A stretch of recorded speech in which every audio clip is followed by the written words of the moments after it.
co-host, Azeb Freitas. And I am the other co-host, Simon Freitas. And this is the Freitas Effect. Wow. Welcome, y'all. We missed you. Hope you missed us. Yes.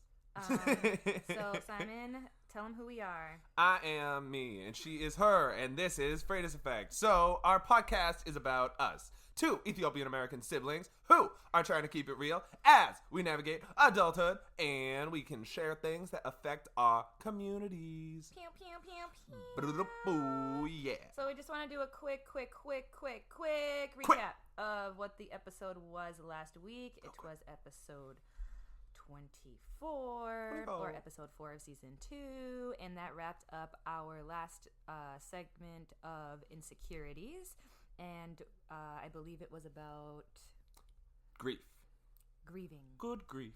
So we're now moving on to our new segment, Conversations with Creatives. La la la. Dun, dun, dun, dun, dun. So to let you know what this next chapter of episodes is gonna be about, we are uplifting our fellow artists in our immediate community that are doing really cool shit, and we're sharing their knowledge on their medium and artistry, because artists of color especially, as we mentioned before in our non-traditional episodes in season 1, are usually not supported by their families to take risky career paths, and because of this starving artist stereotype. Yet some of the most impactful and moving art come from people of color. Art is a form of expression, art is protest, art is how we heal, art is how we communicate.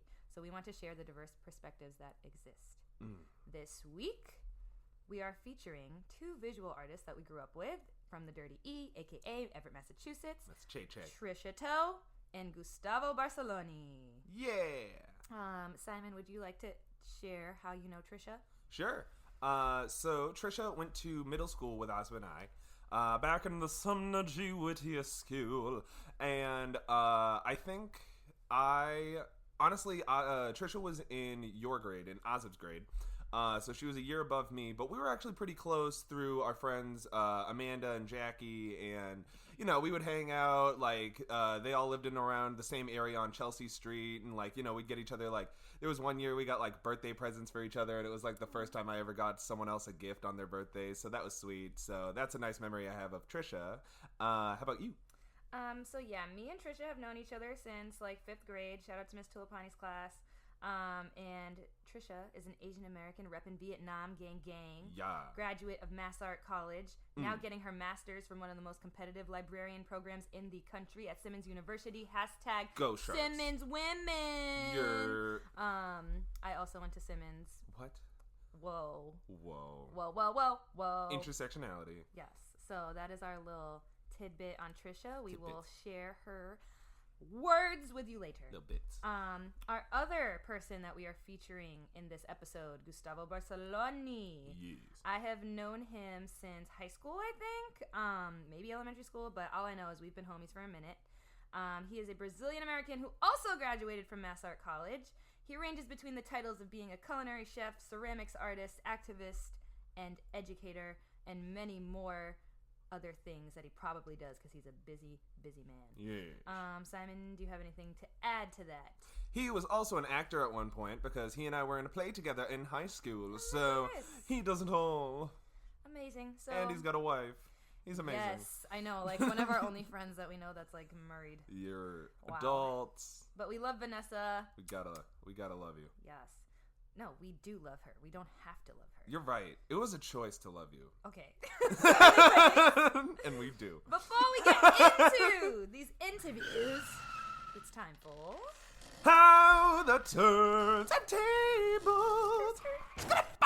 We are going to be talking about the plot twist section, the story section, how turns table. So, that's my explanation of it. If you don't know what how the turns of table is, you know what? That's all you're going to get, and you're going to put it together here.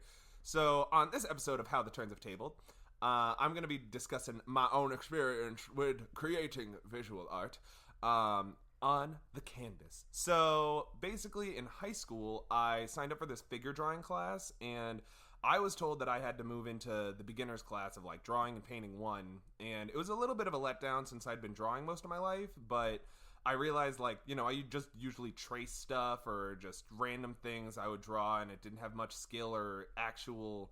There was effort put towards it, but it wasn't, like, masterful work or anything in that sense. And I saw a lot of my peers in those classes that actually had insane talent and that they'd work towards. So, you know, I decided this was an opportunity where I could grow as a person and work on my own skills. So when I was in the beginner class... I received really low grades for the art that I would create, which discouraged me to even create visual art to begin with, because I would just see these realistic pieces and like these still lifes and the charcoal and the oil paintings. Like, there were things that I could understand, but there were just other concepts that were just so out of my grasp in this class, and it was quote unquote beginner. So, you know, it was such a letdown. But I also have found recently that when there's no grade associated to it, creating art and drawings and painting really is a great way for me to relieve anxiety. Like, creating these abstract pieces in college at the, you know, towards the end of my senior year, I was able to fill up like a whole entire piece of paper, and now I have those drawings and they look really fucking cool. But if I look at them, I can see what I was anxious about at the time, like what really the meaning behind the art was, like the feeling that goes into it. And as they say, art is in the eye of the beholder. Yes. And it's great too, because all, like, my friends will take a look at it and be like, oh, this looks like a potato, and I'm like, actually that's a dolphin. And then they're like, wow, and I'm like, art. Are the curtains blue or are they not? What is blue? But also, I just wanted to throw in here, like, you know, art is just, it's become such a way for people to like grow community and relieve anxiety. Like these paint nights, like I've been invited out so many times or a few times by my friends, and it's always just such a great experience.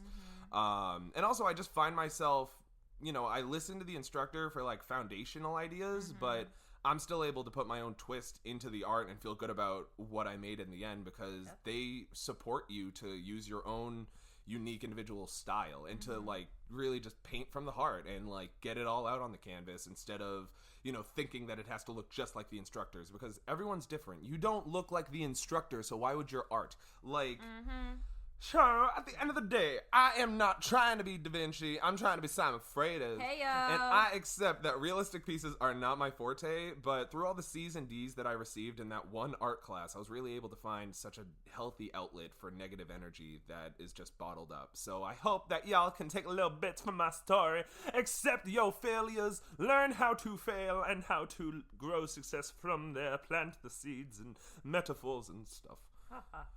Zeb, would you like to say anything?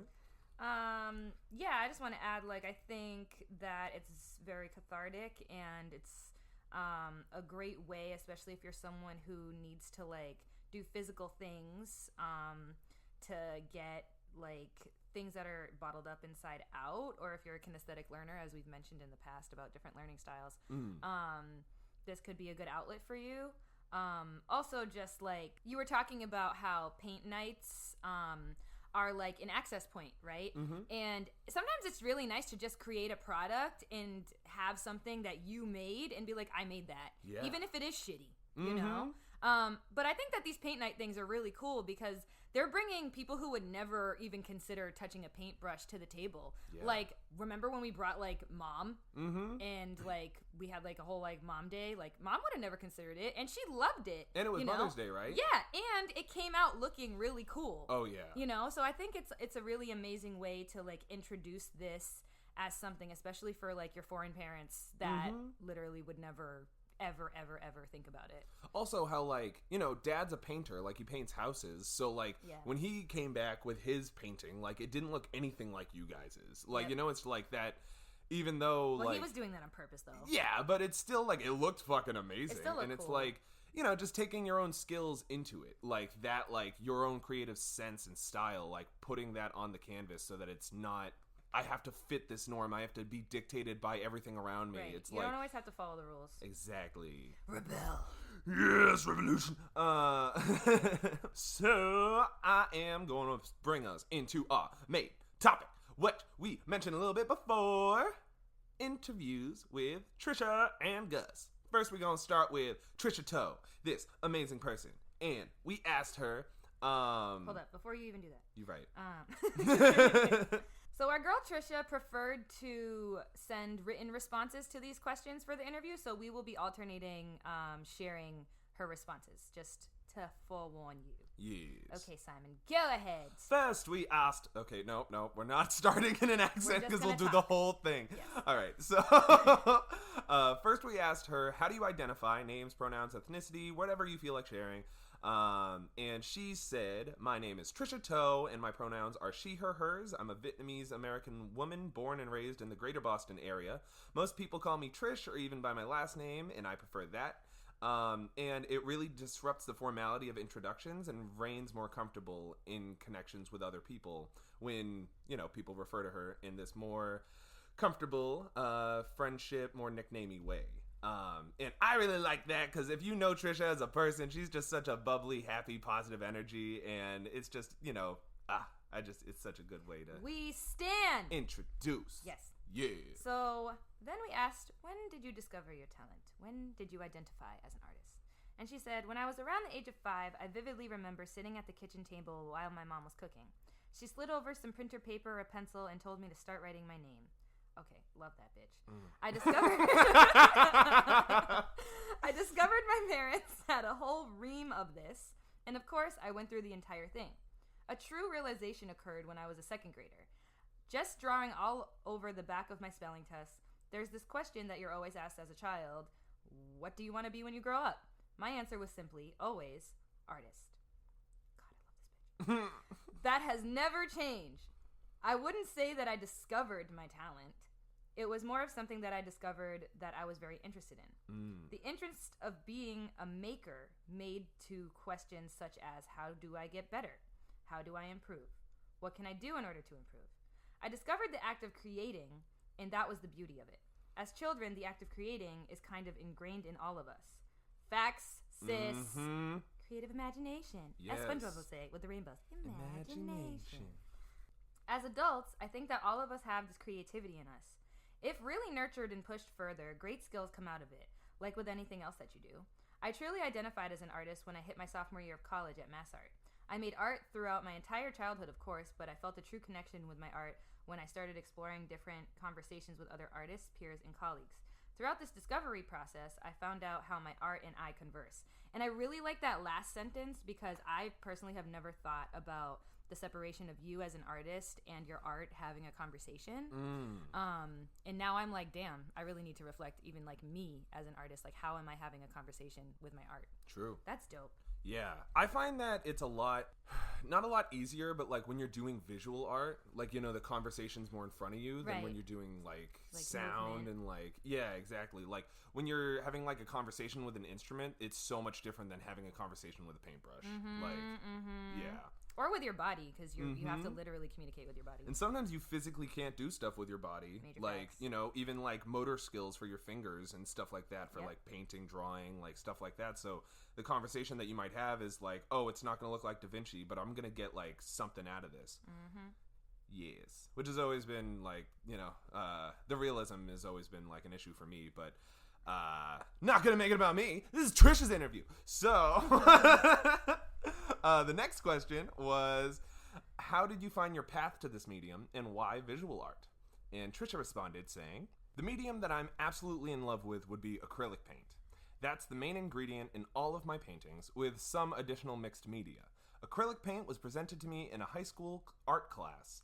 I painted a still life for the first time and fell in love with how the paint moves, how it feels, and how it presents itself. As obvious as this may sound, but paint is fluid, and there was an organic... We can't read!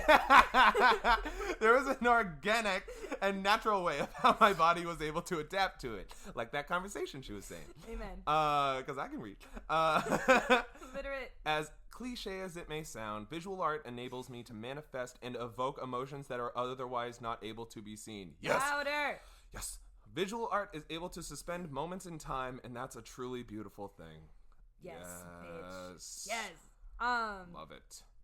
You know what this feels like right now? This feels like when you do popcorn reading and like you stop reading in the middle of a sentence and you're like, Simon! And then you're like, ah! And then you have to read in front of the whole class. Yup. Oh my god, my teachers God. used to literally cancel my reading and just be like, okay, I'll pick it up from there. Like... Yeah, they'd be like, you're a fucking mess. But yeah, I just love the words that Trisha uses here. Like, you know, like evoking emotion that's otherwise not able to be seen. It's just, it's so, like Because it's bringing it to life. Yes. Yes. So then we asked, have you considered experimenting with other art forms? And she said, I have experimented with other art forms. Of course she has. Yes. Such as paper making, glass blowing, wheel working, woodworking, photography, and much more. What? My heart is always painting, though. Exploring sculpture allowed me to make more textured paintings, or sometimes I'd like to call it sculptural paintings. I mainly work with flat surfaces, but it allowed me to get more comfortable with the idea of painting on top of three-dimensional surfaces. It's always good to get out of your comfort zone every now and again. It enables new conversations with your artwork. Dope. I love that. The next question was... Yes! Excuse me. How have you educated yourself to hone your skills? Is it hone or own?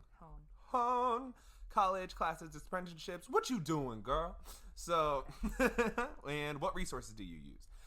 Trisha said, my mass art interdisciplinary studio professors, along with my classroom peers, really contributed to the work I'm developing today. I'm also grateful for their input. I was able to solidify my working concepts in abstract art, painting techniques, and discover aspirational artists. In addition, I borrowed a lot of books from the library and read about different painting techniques.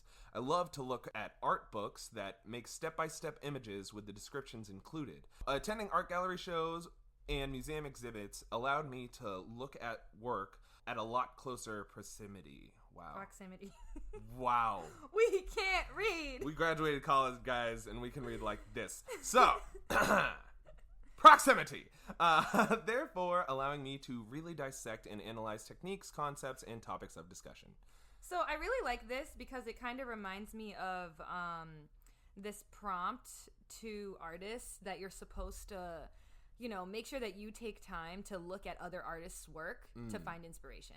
And also, like, you should set aside a time if you're, like, a constant creator or you're someone who's always creating or you're having, like, writer's block or something. Just set aside a time, like, once a month to make sure you go look at somebody else's art and don't do anything. Like, don't, like, feel like you need to participate. Just observe and absorb and then think about it later. You know what I mean? Yeah. Yeah. Like, go on an artist date by yourself or with your artist friends and have conversations. And then hopefully that would, like, inspire something for you. Yeah, because it's all, like she said before, it's all like a process. It's a conversation with yourself. It's this ever-growing thing inside you that you're working on, that you're taking other aspects of life and putting it into this art form that you're creating. So no matter, as much as it's like drawing or painting or whatever, like mixing in glass with your paint, like mixing in like different like wood, you know, like textures, learning about that kind of thing, like going and like really just exposing yourself so that you can digest what's actually in front of you in a way that's more, I don't know, I don't want to say appeasing to your message, but like it fits what you're looking for better. Yep. Or how to express yourself. Yes. In a more deliberate way. The next question we asked was, why do you create? And what do you do, sis? What do you do, girl? So, she said, I think many individuals create because it's an expression of themselves, the world, and the people in it. One of my professors once told me that we don't make art for ourselves, we make art for others. Because anything you put out into the world becomes a public discourse. Blowing up sound right there. And then she said, I create because it allows me to take a closer look at emotions. It allows me and my viewers to see the things that are not easily perceived. Art is able to chronicle our lives and experiences over time, and we all need to share our work. Yes. Resonating. I just love that.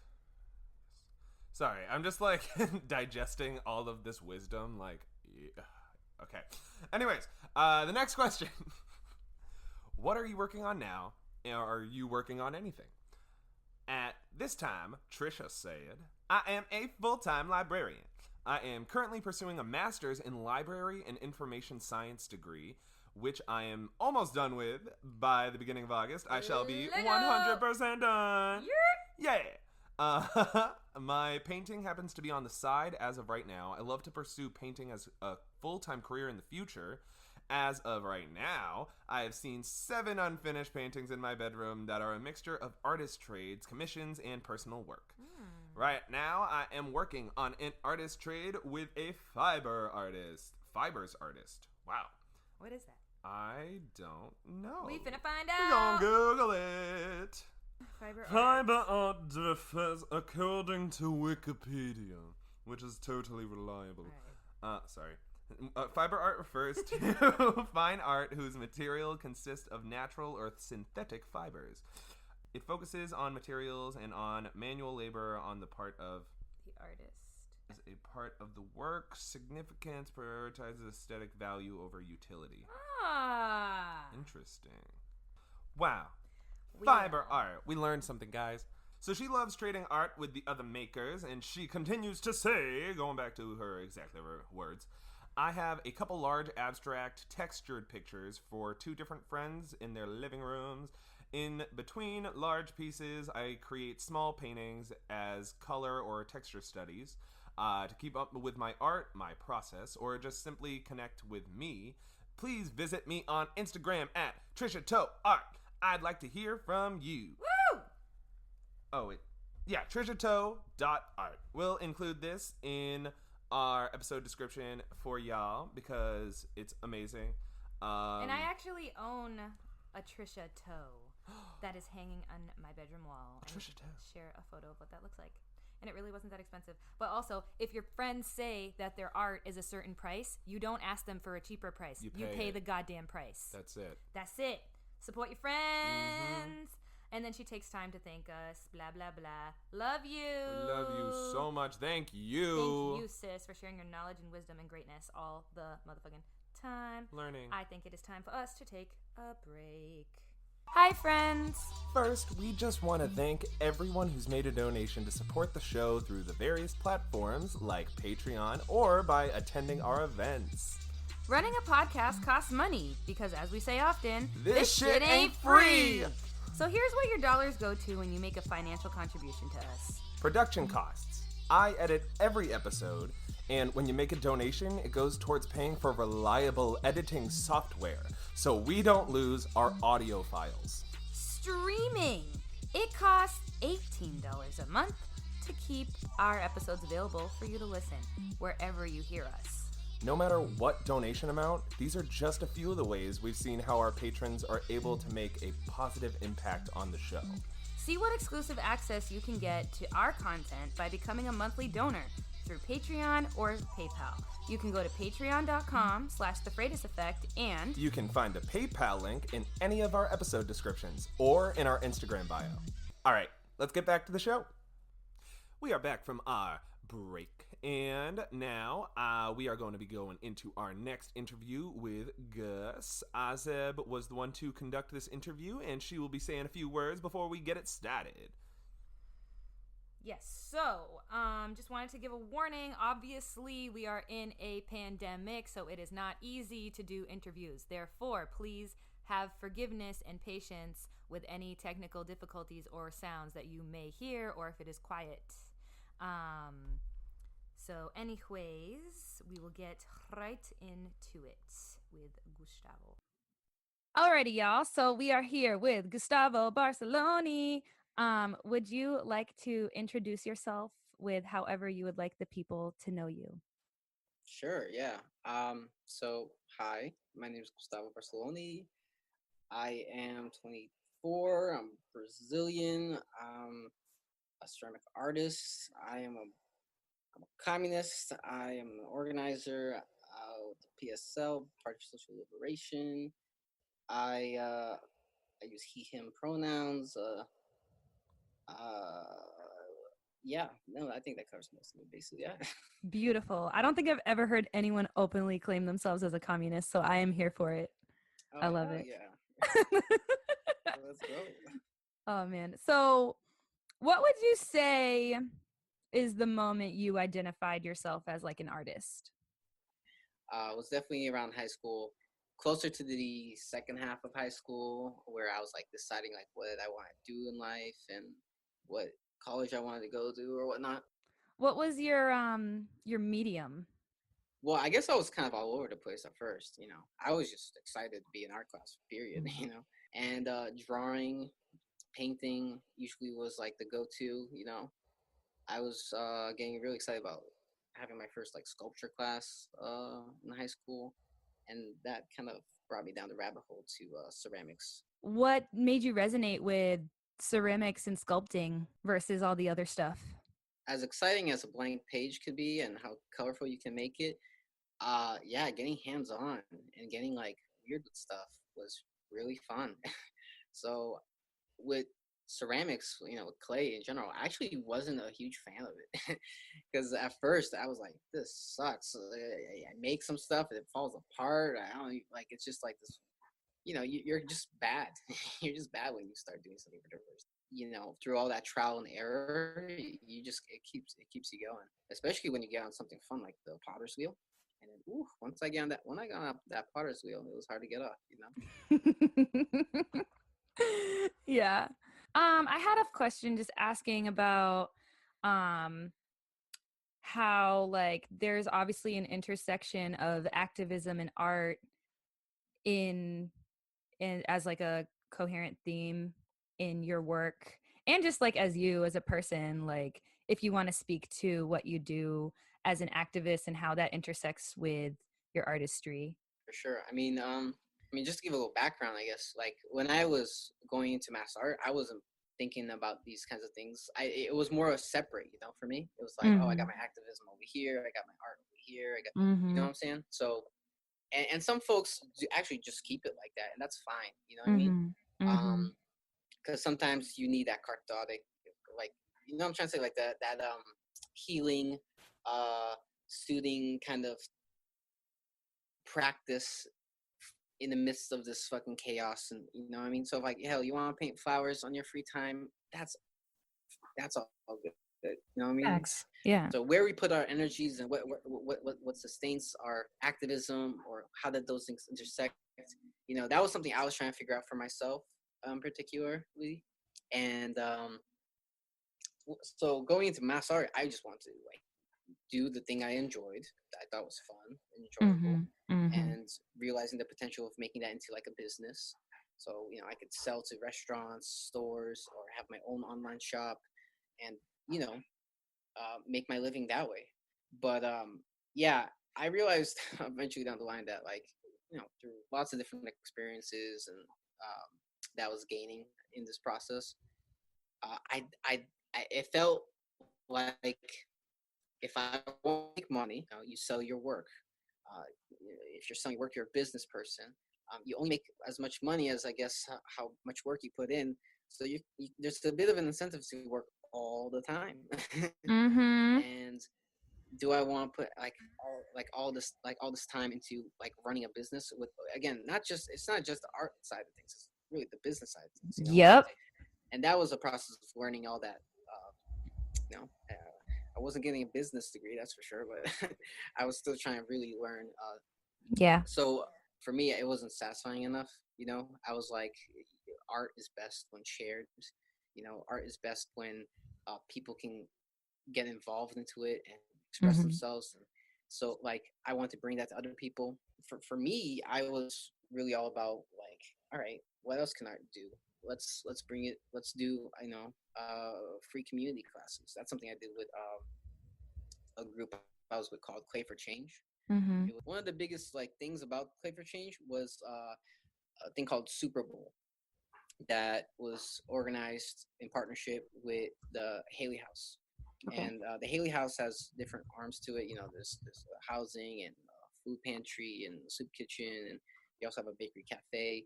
But yeah, when I was with Clay for Change, I was like, oh yeah, we should do that and more. So community classes was a big part of it.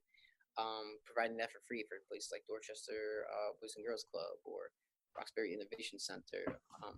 So those were locations that I thought was really important, and that I want to kind of continue that stuff. And yeah, that's kind of how I like felt like that kind of community work with art was more satisfying and fit the kinds of intersections I wanted art to fit in for me.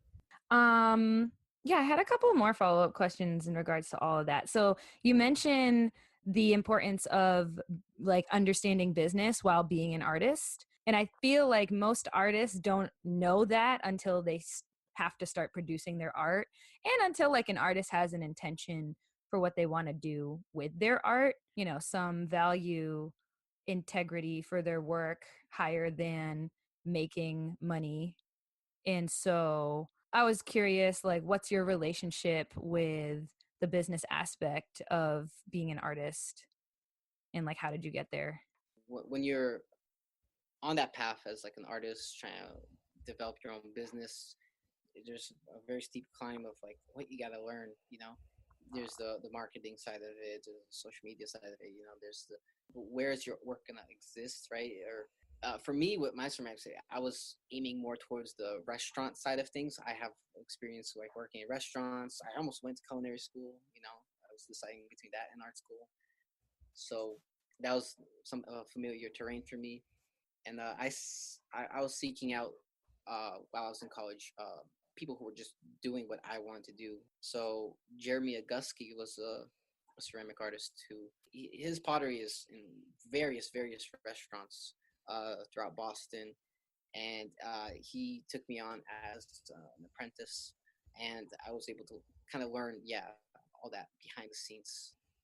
Those behind the scene things, how to price your work and your wholesale versus your retail, and just kind of like all the things that goes into figuring out how to make profit, right? But for me, often I realized that I didn't necessarily want to be like just be like a designer for others. Like, oh, this is the work I have, kind of generally speaking. I can like maybe make something a little bit different for you or Mm-hmm.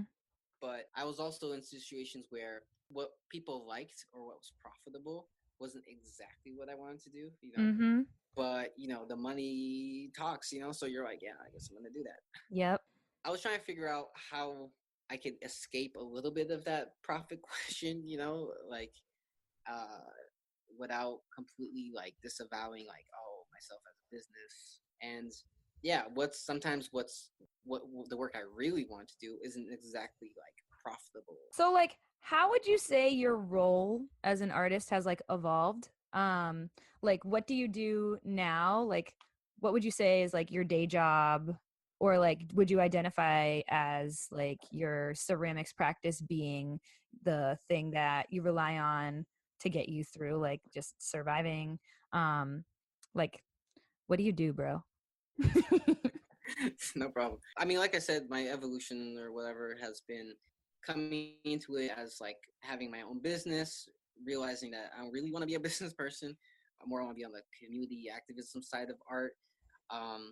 And then I've been in this kind of weird transition now of like, I don't know, bridging a little bit of that or trying to figure out like what I'm actually going to be satisfied with, like where my art is. When I was coming into college, I was like, oh yeah, art is going to be my number one income. And then eventually I kind of realized, well, you know what? All these questions I have about like profit, and maybe I can think about shedding that, being satisfied with having a day job that maybe not might be related to art or maybe is related to art, doesn't matter. But the income from that day job gives me the freedom and flexibility to do what I want to do with my art Mm-hmm. and express myself how I want to, not have Mm-hmm. to really worry too hard about like, shit, am I gonna eat today? Because like I was able to make all the orders, it's a very precarious kind of position.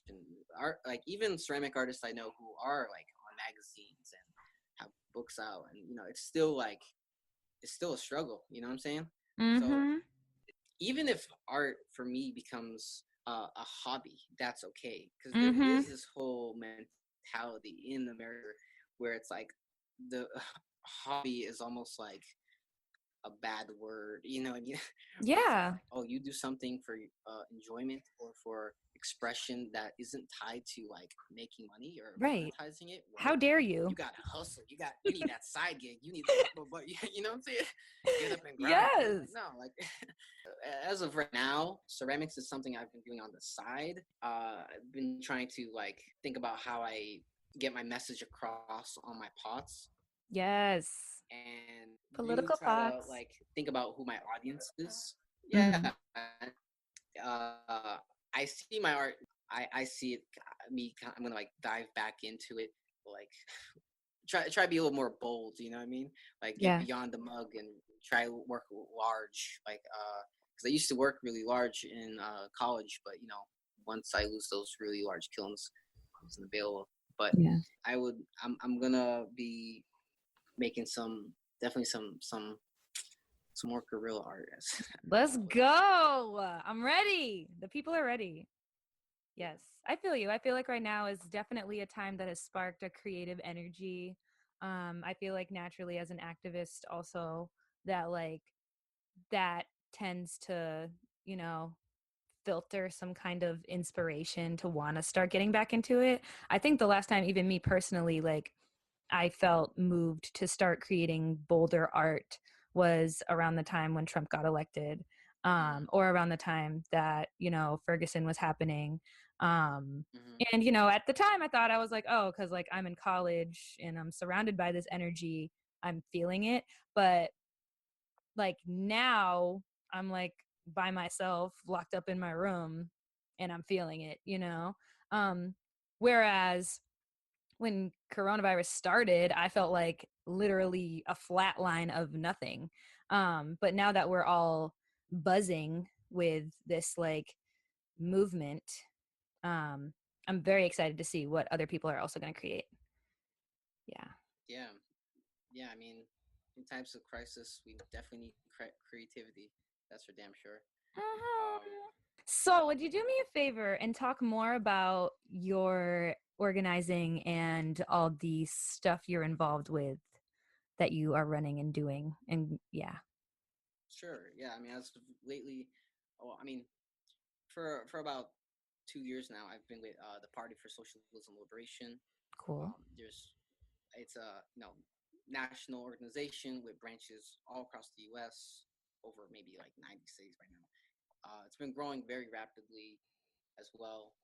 And yeah, so the organization itself is a Marxist-Leninist organization, um, and they've been in all sorts of different kind of struggles, housing, yeah, homelessness struggles, education, anti-war rallies, and like just yeah, plethora of things. There's really awesome work being done, especially now with um, you know the pandemic popping off here in Boston. One of the things I'm focusing on is called PPE for the people, personal protective equipment, right?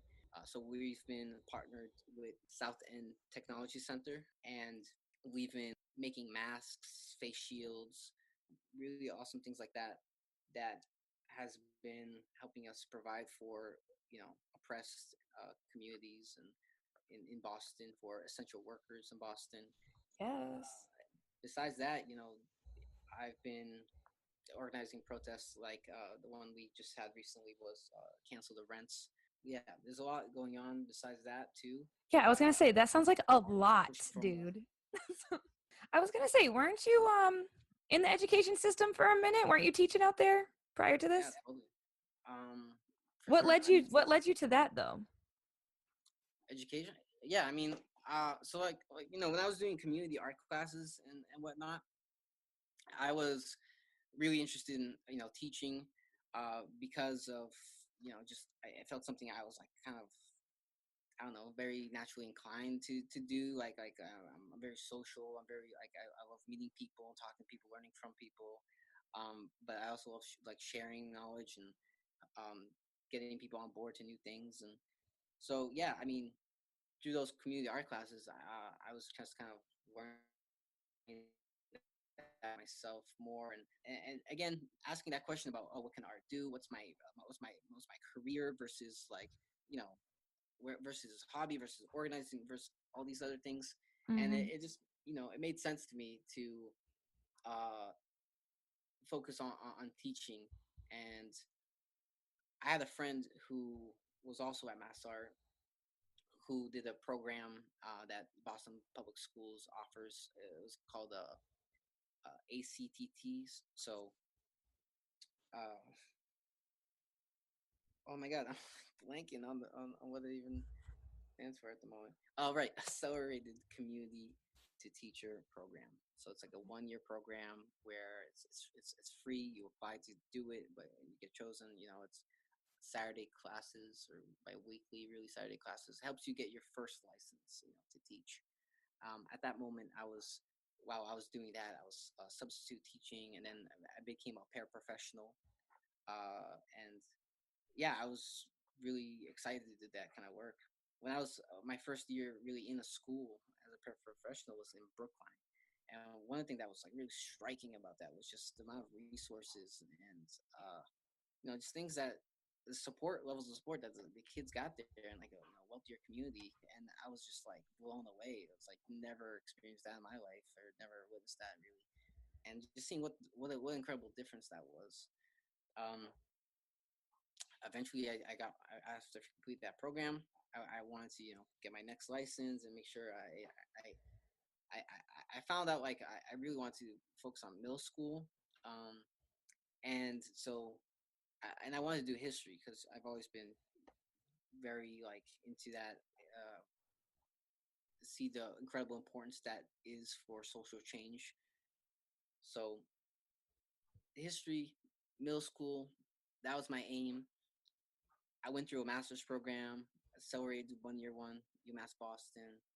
Uh, Very nervous, but eventually by the end of that year, I was able to get a job, and I was working in a community that just the school itself. There was a lot of need there, and there was a lot of a lot of teachers that left that school the year before. It was like 14 or so like students. I mean, it's 14 or so teachers that left that school before, and Wow. I heard about it through someone who like was in that school before too, through a different program, and yeah, I applied. I was, I was hired, and I was like, that was like the moment, like first year teaching, that's gonna be hard, but in this school especially, it's gonna be hard. But I was like really ready, really determined, and really trying to like live out the kind of principles and live out the kind of uh, uh, you know, teaching experience I wanted to have for my students, right? Um, Mm-hmm. and after a year of doing that, co-teaching and learning through my master's program, where I was in a school in East Boston for a year. I was thinking I was like kind of ready, but man, it squashed me. Being a teacher is incredibly hard. Mm-hmm. Being a teacher in an under resourced school, lots of trauma too, is also incredibly hard. Um, and looking back, I maybe I just wasn't as ready as I thought I was. You know what I mean? Because I was breaking up fights in my class. I was having a real hard time getting through lessons. Period. You know what I mean? Um, and I felt for my students real hard because it's not their fault. It's not like they're acting out just to be jerks, or it's sometimes it's just either everything that happens before they even enter the classroom. You know what I'm saying? Yep. Yep. So it took a huge strain on me. I was working non-stop. As Mm-hmm. that when I'm telling you I was working non-stop, I was like, maybe when I was sleeping, which was like 5 hours a night at most, or when I was like eating, and even when I was eating, I was multitasking probably, and then and every other time, just yeah, I was like just kind of beaten down, you know what I'm saying, by the Mm-hmm. pressures of everything I needed to do, and Yeah. I was slipping up. I was slipping up. So my mental health, yeah, that took a big toll on me, uh, and that made it a little harder for me to function, And this wasn't just me too; it was other teachers, it just all across were like really struggling. Mm-hmm. A fifth grade teacher that I became friends with quit for this very reason. She was like saying like it's hard to get out of bed and at Yeah. this moment, like I don't think I can offer what my kids really need, Yeah. and she was a new teacher too. So yeah, she quit. Another teacher in eighth grade like got fired, was didn't make it. Another teacher in third grade like quit very abruptly too, which was crazy. Yeah. And then I was seeing the signs, and I was like, I'm a first year teacher, so there's this like 90-day period or so where they can decide like whether you're gonna stay or go. And I was getting warnings like you need to you need to do better essentially because I wasn't performing as good as I hoped. Mm. And yeah, I got fired like before Thanksgiving. That was Yeah. devastating. It was like a huge blow to me. Yeah. But yeah, I just through that whole process though, I really saw how fucked up the system is. You know what I mean? Facts, How bro. how poverty plays a huge factor, and it's something like right? But it's something to see, and also it's like wild. Yeah. To Why is it that like experience the it. first year when I was in the public school, those kids got all those the equipment and laptops and or this or that, and tutors, and they got tutors, they got everything. They don't have to worry about basic needs, right? Right. uh Comparing that to students who had like some serious trauma, and yeah, we're going through some very difficult things at home, and it like brought me to tears sometimes. And Mm-hmm. I didn't come into like teaching to be like, oh, I'm gonna save everyone or something. That's all some Yeah. bullshit savior mentality. But Yeah. but just from my own experience as a kid, when I was in sixth grade doing dumb shit, like there's moments where I like stole from cars, and I did like wild shit that I probably like could have gotten in bad trouble for, right? I was off. I'm going to detention and suspension. So, but I knew that teachers little by little chipped that away from me, Yeah. and my hope really was to be someone that could just chip, be part of that effort, right? Mm-hmm. But yeah, we know what students need, Yeah. but they ain't getting it, and That's we a know what fact. teachers need, and they ain't getting it, That's a and fact. um we need more teachers. We need in the classroom, right? We need more social workers there because like even in my school, like sometimes shit was popping off, and I didn't have any support because like there's already 3, 4, 5 fires being put out, in the school, right? Metaphorically, but um, we need we know that school should be later in the day because studies show how much students perform way better. We know that um, we know that less students in the classroom is proven to like do wonders. We there's so many things about just the very structure of our schooling system that is not good for our students, and Mm-hmm. that shit is just perpetuated. Yep. So I mean, I say this out of like a huge frustration that even as a teacher, that you shouldn't have to be a superhero, right? A superhero teacher to be effective, but sometimes that's really what it is. I was Mm-hmm. almost told straight up by a veteran there at the school that it's like, yeah, they shouldn't be hiring first year teachers for this school. I was like, oh, here I am. I'm like the one of the only ones, and I'm trying my Yeah. best. Yeah. But But so there's yeah, also I mean, layers of since things then, out of your control. Yeah. yeah, since then, it's really had me evaluating about like again that other question I was having about what art can do, and I'm asking a lot about that about teaching, right? Right. Am I going to go into some nonprofit community work and bring my teaching there? Mm-hmm. Am I going to bring my teaching towards like I'm just kind of like asking those questions and thinking about um education field as a whole beyond just the public school realm, because Mm-hmm. yeah, part of that really helped me learn how like maybe this isn't for me, or maybe it is Right. and it's just about the location, or maybe it's just I need to build myself up, I need to keep training, I keep need getting better. which, Yeah. the whole mental health aspect too. I got a therapist to help support with that too. Let's So, go therapy. yo, We that's it. support. Trying to, but yeah, you just gotta take it with grace, humility, and Yeah. be better because we need Yes. to be better. And those are also all the right questions to be asking and all the right conclusions to be coming to. I was going to ask you, like, what, coming out of that, what have you been doing for self-care? If you have been doing any, Yeah, my wife is often like just Vanessa. She's Yes, we wonderful. love She's Vanessa. a great comfort in my life and a support in my life. Um, we we take self care together. A little nature day, time for movie nights with roommates or something like that. Having something to look forward to in the day, right? Like every night at so and so time, we're gonna watch Avatar and binge that shit. Yes. Like have 3 episodes a night, like that, right?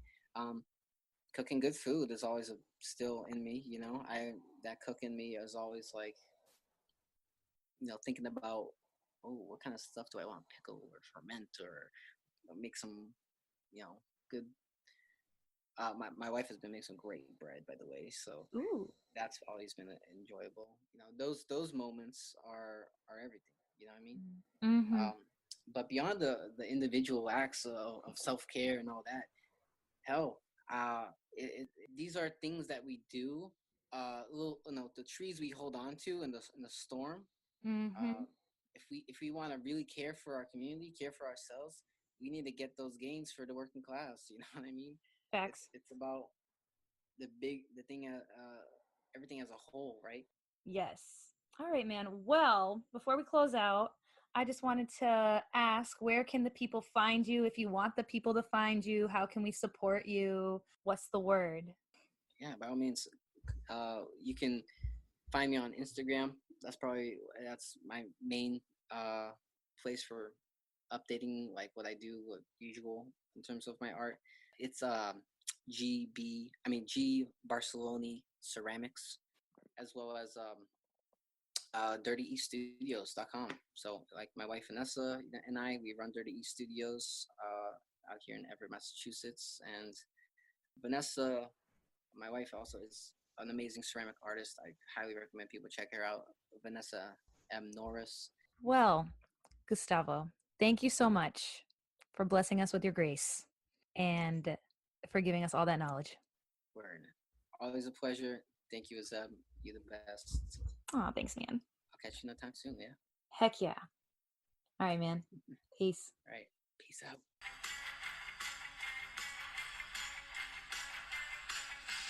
Dad jokes!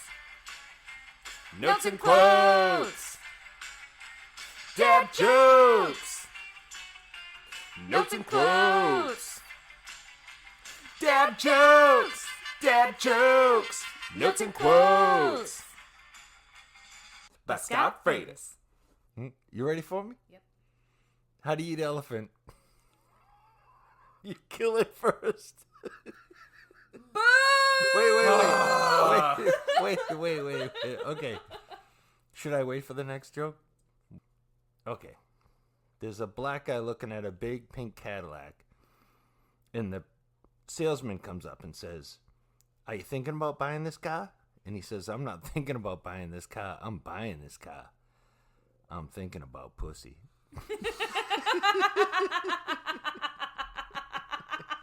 I thought you guys heard that one before. No. I like that one. Okay, thank That you. could be any race there. Okay, can I go again? No, it's got to be a black guy. You're right, because he's got to say like, Yeah. I'm thinking about pussy. I'm not I'm buying this car. Yeah, okay. All right, hold on. Okay. Ready for me? All right, a duck goes to a whorehouse. And he says, "I need a girl." And they said, "How you going to pay for it?" He said, "Just put it on my bill." That's a good one. I like that one. So that was Gus's interview, and now I just want to say that something I found interesting from it was how soon he identified as an artist. You know, like we were discussing this when we were teaching percussion ensemble, how we wanted our students to identify themselves as artists in high school. And you know, some of the students are 8th graders, but it's still, you're creating art. You are an artist. Like, it's something that's now part of your identity. And you know, I didn't fully consider myself an artist until college, because I always saw myself, you know, I thought I was going to be a veterinarian to begin with. But like, you know, when it was not my living, like when I'm not going to be the starving artist, then I didn't think that I could even be considered one in the first place. Right. Yeah, I actually identified myself as a dancer, or I identified myself as a musician, but I never identified myself as an artist. Yeah. Which is so weird, you know? Even like I didn't consider myself an actor because I did music. Like, you know, it's like because I didn't devote myself to the dramatic society. Like, you know, it's like, and that seems kind of like culty kind of stuff with the devotion. So like, watch out, guys. But we like, are fluid beings. we deserve love, and what our art can truly give us, other than just the pain, as Gus also mentioned. And did you have anything else that you want to say about this? I also just wanted to point out here, again, Gus even said himself, he like tried ceramics and did not like it at first, and now he does a lot of ceramics. Like, you know, it's like, it's trial and error. It's that whole, you have to fail to find your success, and like through the exposure to techniques and this exposure to success, then you find what you can and what you want to experiment with based on these role models that you have. And like, it was just so nice to hear that, because it just resonated so hard with my own experience with visual art. I think also, like, when he mentioned that, right, it's also to remind yourself that you're not good at everything right when you start. It takes fucking practice. Like, the same way that you practice for like a sport, you have to do that for art too, if you want it to be your craft. You know, you have to become a master or expert in anything, you have to practice.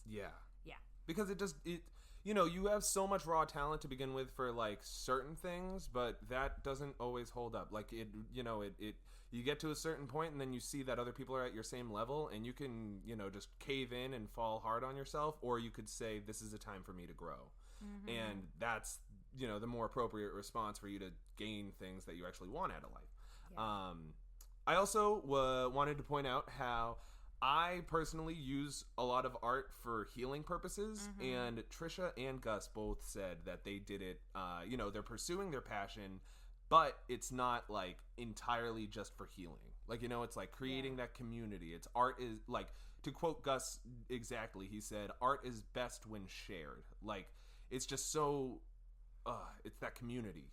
Like, it's so nice. Honestly, like, you know, everybody has interchanging definitions for how they use art and what art is for them in their life. You know, for them, they said, I need to keep it separate from how I choose to heal, or how I choose to process emotions, or how I choose to share community. Because having boundaries as an artist is really important. With how it intersects with the rest of your life, right? Because then there's this expectation that you are going to serve that purpose forever, right? And it's like, nah, man, that's up to you. And also, you know, some people just really need to have certain parts of their life compartmentalized, right? And like, that's their choice. So you shouldn't be pushing back on how someone feels about what they want to share or how they choose to share it. You know? Yeah. Respect people's boundaries. Basic common sense. Think about other people first. Wow. And then, when you're not thinking about other people, then there's activism. Bra, bra, bra. So, I love how much of an activist he is, like how much energy he has, and you know, when you're passionate about your own art, and then it's about your like things going on in your own life or going like sideways, then it's just, art is such a great platform to express your feelings and get things out there that, you know, it really inspires change. And like Clay for Change, how like, you know, they make a bunch of bowls and it's the Super Bowl. Like, you know, it's just, it's all these things that are like catchy, but it's also saying like, there is a problem, like, and we're going to make positive efforts to get rid of it or eradicate ways that lead towards the systems that aren't working for the people that they should be working for. And then there's this energy to create more bold art, which, you know, he mentions before, in times of crisis, people need creativity and creative destructions, like, you know, guerrilla art. There's so much for that passion to be poured into, you know? So, ooh, alliteration. yes. And then my last two little points from what he said would be art as a business, and then like how he brings up therapy. So art as a business in general, like looking into how he said he looked into restaurants because he was doing culinary before. Like, this is intersectionality of your own past experiences to lead you to a better life for yourself. Yeah. Like, you don't always have to see the failure of, oh, I didn't work out with culinary, so I suck. Right. But you can also carry the skills from the other past versions of yourself into this. Yes. Yeah. Like, you can pick and choose what you want to bring. And it was funny because as he was talking about his culinary part of his life, I was like, oh my god, I totally forgot, like, you worked at Top of the Hub. It's just so funny. Yeah, when he gets into the conversation about how profit and capitalism have a role with having art as a side hobby or as a side hustle, and how you just feel this pressure to have to create to make money, I was like, dude, that is so real. And that's what prevents so many people from entering the art world, is because they feel like they need to be so talented and to sell their shit instead of just hoarding it for themselves or giving it as gifts. Like, everything doesn't have to have a price, y'all. Sometimes we can just create. Yep. I think there's also something to be said about having artistic integrity and not challenging an artist when they're trying to literally tell you, hey, I'm not going to fulfill your request of making this art this specific way because that is not my style and that is not how I'm feeling right now as an artist to make for you, regardless of how much money you're going to throw at me or how bad you want it. Go find someone else to do it because that's not my job. And that's not what I want to do for you right now as an artist. That's not my mission, you know? So standing up for yourself as an artist is really important. Yep. Because you gotta take care of yourself. The world's not taking care of you right now. But I thought it was cool and really creative that he saw the restaurant scene as a target market for business. And I just want to reiterate what I already mentioned in our interview, is that, you know, most artists really don't understand how entrepreneurial you have to be if you're going to choose to take that route as your career or your main source of, like, money survival, you know? It's true. Yeah, it's something that, like, yes, you're given this gift and this talent, but, you know, you have to learn how to be sustainable if you're going to choose that route, you know? Yeah. And that's what leads to being a starving artist, is not understanding the business part. Yeah, and when he mentions about how, like, you know, you go to, I don't know, you go out there, you go to school, you get your degree, you still, you know, you learn about how to be an artist, you learn how to hone your skills, but you don't really get business classes too much. Nope. Like, you know, it's like, you're not a business major. Unless but you're an arts administration major like me. Yeah, and then who's to say that you were even exposed to a minor or a major like that? Or that the college that you went to for your specific visual design program has arts administration to begin with. Yep. So, education's a big part. I totally forgot to mention how oh my god, I love when he goes off about, like, all his, like, experiences as a teacher and, like, relatable how that's hard as content. fuck, and, like, the mental health toll and just being able to be present. Like, it's so good because it's like having the savior mentality, like, it just does not, it's not progressive, it's, like, selfish, it doesn't create genuine connection, and it's just, yeah, because you're not there for the kids. You're there for you. Yeah. You're there trying to figure out your own shitty guilt. And it's like, don't project that on them. Because you're not because they supposed already to be have teaching enough shit going on in their lives. Exactly. You're not supposed to be teaching these negative, toxic behaviors that you have within yourself. You're supposed to be going to therapy and working on yourself to get rid of those, and then teaching ways of coping with this horrible fucking world around us that you've learned in therapy. These coping mechanisms that you've learned in therapy, teaching that to your students, like teaching these ways when they get to the extreme, like, you know, exposing their own trauma, like, instead of batting them down, sitting with them and, like, being there for it, and, like, being able to actually, you know, control yourself and, like, your reaction to their situation and help them through their reaction. Like, so I'm gonna end on therapy Everybody gets some therapy, like a whole handful if you can. Yes. Like these nature days with the wifey. If you have a wife, go on a nature day. Go get a wife. If you got a husband, go on a nature day. Get one. If you have friends, you don't need a man's. Because Get as we 3. said in episode 2 of this season, it's okay okay to to be be single. single. Go on a nature day by yourself. Yeah, watch some Avatar. Yeah. Just like, these moments are everything. Like, to quote the magical Gus Gus. And and they are like, these moments are the trees we hold onto in the storm. It's so, Dude, the visual that I got when he said that, I was like, the storm's happening, and I'm like, yes. help! And my legs are just like in the wind. Mm-hmm. And there's like a flood that's like over all the houses, and you're then just like, and then their eyes were watching God. bum, bum, bum. Have you read that book? I didn't read it, but it was like one of the Zora Neale options. Hurston. I read the things All they right, y'all. carry. Black History reading assignment. Zora Neale Hurston. Their eyes were watching God. Hit me up when you're done. Mm-hmm. We'll have a book club. Yes. Yes. Great book. You got more notes? Nah, that's everything. Okay, cool. Is this the end of the show? It's the end of the show. Do we have keys to take? Let's take the keys. I don't know if I have keys. Do you have any keys? I feel like I hit a lot of my points in Gus's interview. Samesies. I don't have many keys. I guess my biggest key to take away is, in any sense, whether it's art, whether it's just pursuing different career paths, just in general in your life, if you experience failure, it is not the end. Failure is usually a beginning. Amen.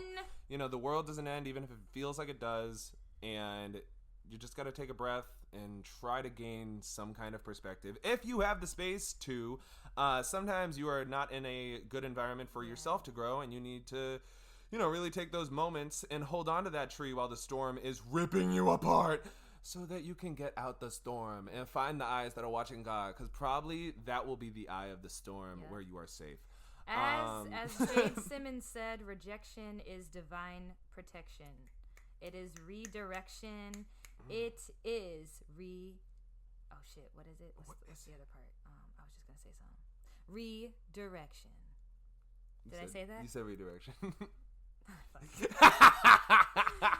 I'm dumb sometimes. We're not dumb. We just forget. We're human. We human. And it's hot in this blanket. And we losing brain cells. Yeah, we're like breathing carbon dioxide for y'all. So let's sign off. Or do we want to find the quote? Do you have it? No, I don't give a fuck. Alright. You guys can find the quote. I don't give a fuck none of that. I don't give a fuck none of that. Do you have any announcements though? I do. I think I kind of do. You do? I sort of do. Okay. Don't quote me, y'all. Oh. So, I'm gonna say this for my own self accountability. I might be